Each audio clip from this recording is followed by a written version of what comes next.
بسم الله الرحمن الرحیم نحمده ونصلي على رسوله الكريم اما بعد. چاپیریال ساتنه. دوستانو، فاروق اعظم یم. تیره چهارشنبه 14 جوزا 1403 شمسي سهار 10 بجې کابل کې د چاپیریال ساتنې د ملي ادارې لخوا د رسنیو په مرکز کې یوه شانداره غونډه ترتیب شوې وه. ما په هغه کې د اوبو او انرژي د محترم وزیر صاحب منصور صاحب په نمایندګۍ برخه اخیستې وه. په دغه غونډه کې د محترم حافظ عزیز الرحمن صاحب د چاپیریال د ملي ادارې د مشر تر خیر مقدم وینا وروسته جناب محترم مولوي عبدالسلام حنفي د ریاست الوزراء اداري مرستیال صاحب عالمانه خبرې وکړې. بیا ورپسې محترم حمدالله نعماني د ښار جوړولو وزیر صاحب وویل چې اسلام ډیر تاکید پر نظافت او د چاپیریال پر روغ ساتلو کوي.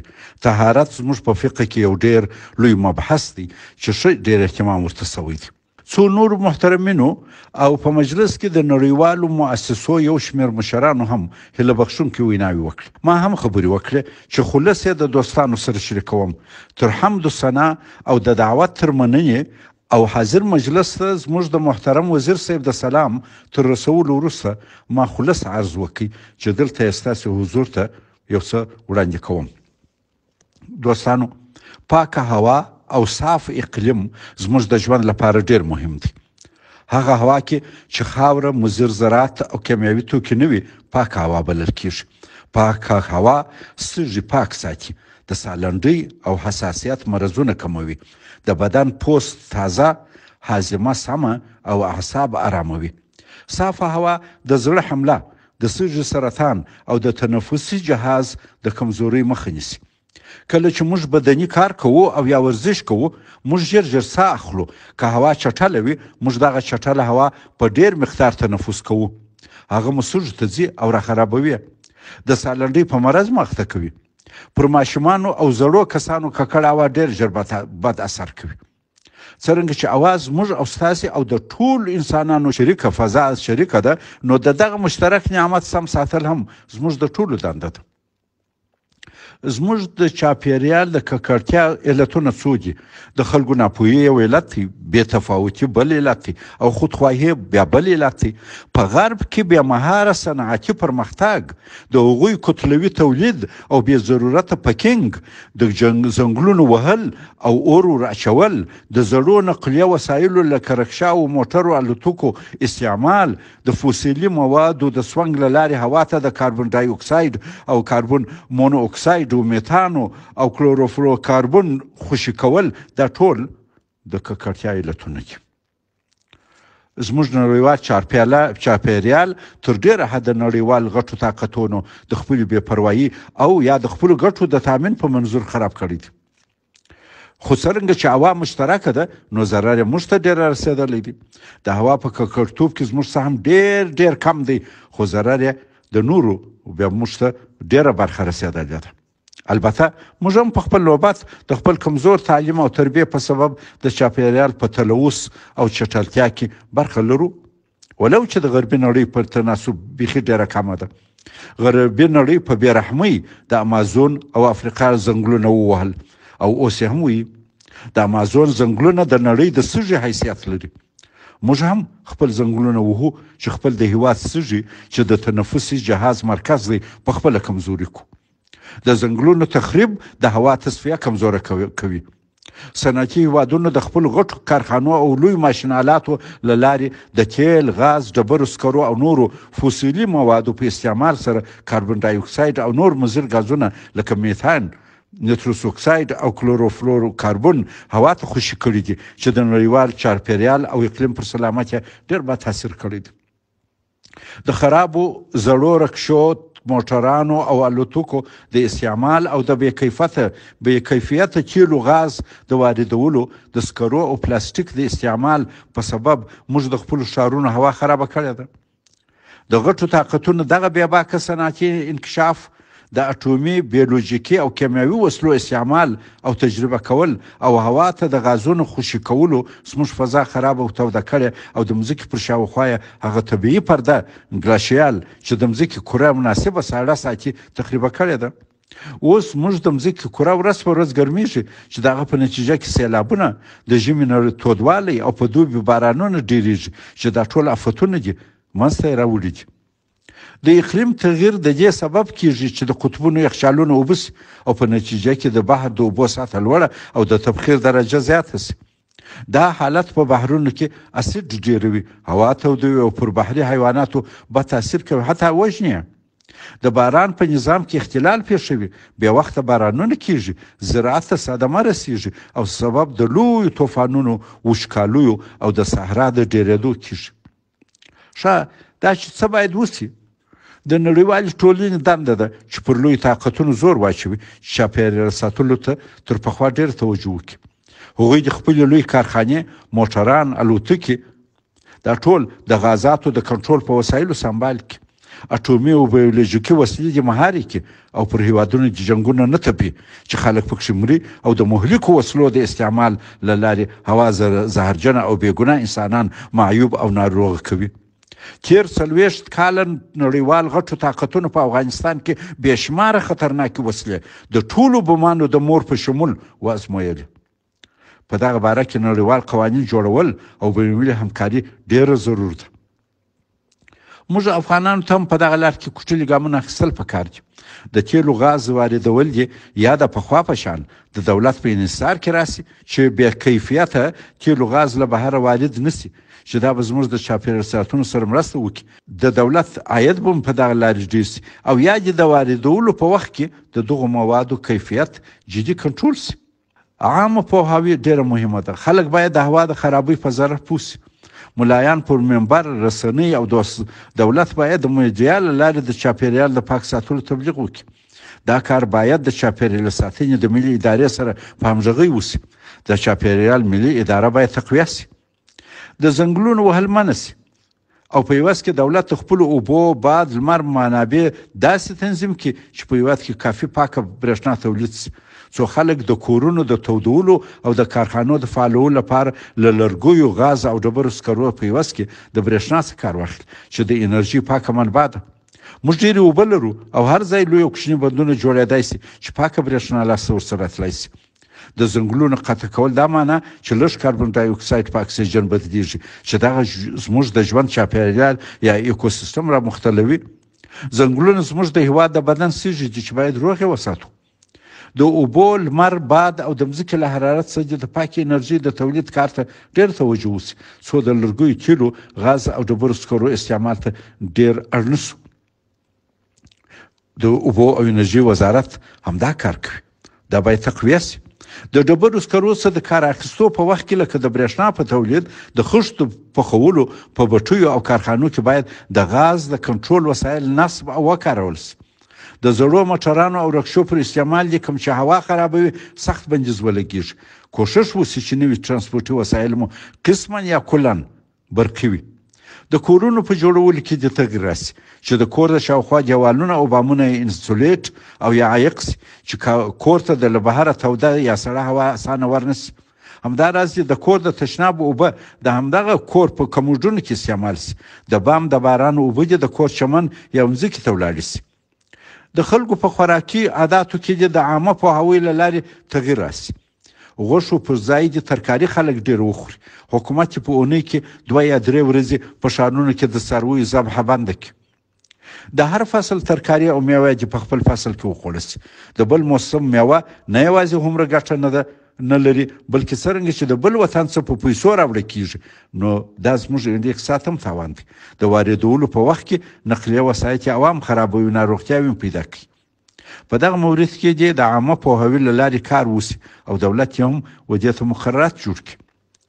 د مځکې له سطحې لاندې اوبه چې اوس بې درېغه د لمر د انرژي د استعمال په سبب خلک راباسي، څو کاله وروسته به یوه لویه فاجعه وي.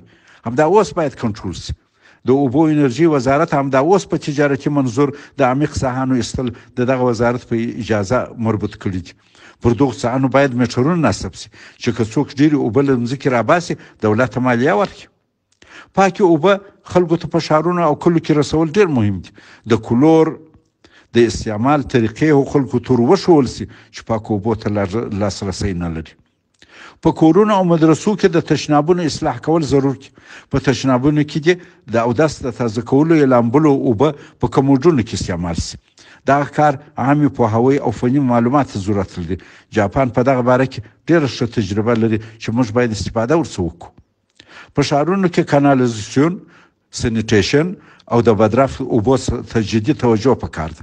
هغه دې د بیا استفادې لپاره ریسایکل شي. دولت په هر سطح د ځنګلونو د احیا، پراختیا او هر ځای د ونو د ایښولو کلتور تشویق کړي.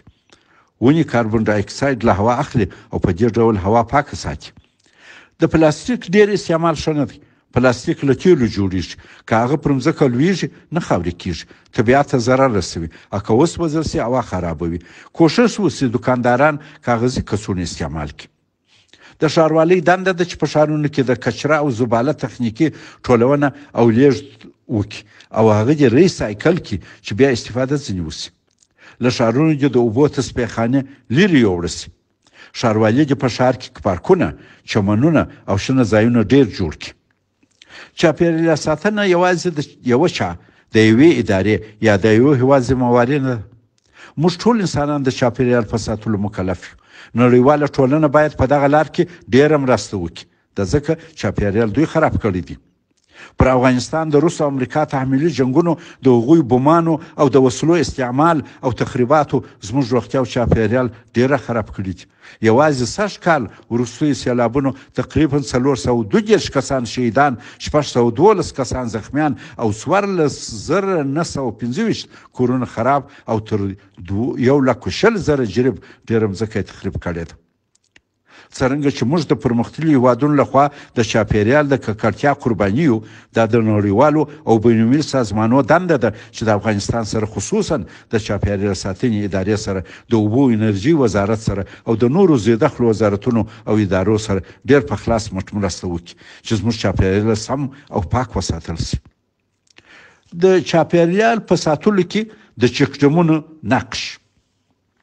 د اوبو د مهار او تنظیم په برخه کې د اوبو انرژي وزارت تیر کال 114 چکډمونه جوړ او سږ کال که بودیجه ورته ورکول سي د ډېرو نورو چکډمونو جوړول په پلان کې لري. چکډمونه د چاپېریال په سالم ساتنه کې مهم کردار ادا کوي. نړیوال مؤسسات باید د اوبو انرژي وزارت سره د چکډمونو او وړو بندونو په جوړولو کې مرسته وکړي. واوره، رڼا او حرارت دواړه منعکس کوي او اوبه بیا دا دواړه جذبوي. نو ځکه واوره او د اوبو بندونه زموږ اکوسیستم په توازن کې ساتي. د اوبو انرژي وزارت د چکډمونو او وړو بندو په جوړولو سره غواړي چې د باران اوبه په همغه سر کې ذخیره کړي. د دغو بندونو اوبه حرارت جذب او ذخیره کوي چې د هوا په معتدل ساتلو کې مهم کردار ادا کوي. د اوبو انرژي وزارت لخوا د چکډمونو جوړول د لاندې ګټې خلکو ته او اقلیم ته رسوي. اول، د سیلاب کنټرول. چکډمونه د سیلاب اوبه ذخیره کوي او نه پرېږدي چې زراعتي مځکې، بنسټیزې بناوې او کورونه تخریب سي او انسانانو مواشي ته ضرر ورسیږي. بل، د خاورې له ښویېدو مخنیوی کوي. چکډمونه د باران د اوبو سرعت ورکموي او په دې ډول د خاورې او خټو د انتقال مخ نیسي. دغه حالت د خاورې روغتیا، د خاورې قوت او د خاورې مولدیت ساتي او د زراعت پر موثریت باندې مستقیم اثر کوي. بل، د خاورې رطوبت ساتل. چکډمونه د اوبو په راګرځولو او ذخیره کولو سره د خاورې رطوبت ساتي او کښت ته منظمې اوبه رسوي. دغه رطوبت کاربن په ځان کې ساتي. رطوبت او کاربن دواړه نباتاتو په کرار انتقال کیږي. شنه ورشو د اقلیم په توازن کې مرسته کوي. په دې ترتیب چکډمونه تر ډیره په خراب جوي حالت کې هم د اقلیم په معتدل ساتلو کې مرسته کوي. بل دا چې د مځکې لاندې اوبه تقویه کوي. چکډمونه د اوبو سرعت کموي او مرسته کوي چې مځکه کې اوبه جذب سي او تر مځکې لاندې اوبه ډېرې سي او کوفر ریچارج سي. د مځکې لاندې اوبه د وچکالۍ په وختو کې ګټور دي او د اقلیم د شدید بدلون مخ نیسي. بل دا چې د وچکالۍ مخ نیول کیږي. په د چکډمونو په واسطه د اوبو ذخیرې شاوخوا مځکو ته توان ورکوي چې رطوبت وساتي او د وچکالۍ سره مقابله وکړي او په دې ډول تر یو حده د وچکالۍ مخ ونیسي. بل دا چې په وړه سطحه د اقلیم ساتنه کوي. که چکډمونه ډیر سي او هر ځای اوبه ذخیره سي، ذخیره اوبه په خپل وار په هوا کې رطوبت جوړوي او هوا معتدله ساتي. له بند څخه چې توش هوا ته ځي په حقیقت کې شین غاز دی چې هوا ته پورته کیږي چې د وریځې په تولید او د باران په څرنګوالي کې اثر کوي چې نهایتاً اقلیم مناسب ساتي. کېدای سي افغانستان کې دا کمزوري وي، لیکن په هر صورت که چکډمونه ډیر سي په نهایت کې د هوا په تغییر کې ډیر اثر لري. د کاربن تجدید بل ګټه یې ده. د چکډمونو په ډیرېدو سره په سیمه کې کښت، ونې او شاوخوا شینوالی ډیریږي، کوم چې کاربن ډای اکساید له هوا جذبوي، ځمکې ته ځي او د اوبو سره بیرته د نباتاتو له لارې هوا کې خوشې کیږي. دغه عملیه د شینکوري غاز د تمرکز څخه جلوګیري کوي، تودوخه کموي او اقلیم ساتي. چکډمونه ډېرې نورې زرعي او مدني ګټې هم لري چې دلته د توالت په خاطر له ذکر صرف نظر کوم. د اوبو او انرژي وزارت د چکډمونو جوړولو دغه مهم کار ته ځکه ډیره توجه کړې ده چې اول د وزارت له مهمو دندو څخه یوه همدا ده. د اوبو او انرژي وزارت د دغسې بندونو جوړولو مسلکي ظرفیت لري. د دغسې بندونو جوړول نسبتا کمه بودجه غواړي. بل دا چې مدیریت او حفظ مراقبت یې نسبتا اسان دي. بل دا چې محلي خلک په جوړولو کې مرسته کولی شي. او مهمه دا چې د ګاونډیانو سره پر اوبو جنجال نه رامنځته کیږي. او بل دا چې اقلیم او هوا په ښه کیږي. او اخیر خبره دا د ډیر نورې فایدې هم لري. و اخیره دا چې د چکډمو جوړول یو غیر سیاسي او د بشري مرستو له جملې څخه یو مهم کار دی چې اثرات یې د چاپیریال پر ساتنه چې هغه هم غیر سیاسي او د بشري ناورین د مخنیوي کار دی مستقیم اثر لري. نړیواله ټولنه یې باید په تمویل کې عاجل په خلاص نیت رامخته شي. هیله لرو دوستانو هیله لرو چې خلک، امارات او نړیوال د اوبو انرژي وزارت او نورو اړوندو وزارتونو او ادارو سره، چاپیریال ساتنې د ادارې سره، وزارت زراعت، د شهرسازۍ نورو ادارو سره د اقلیم په ساتنه کې پوره دلچسپي واخلي. د یو علمي، مسلکي او مثمر پروګرام لاندې لازم مرسته ورسره وکړي. والسلام علیکم ورحمة الله وبرکاته.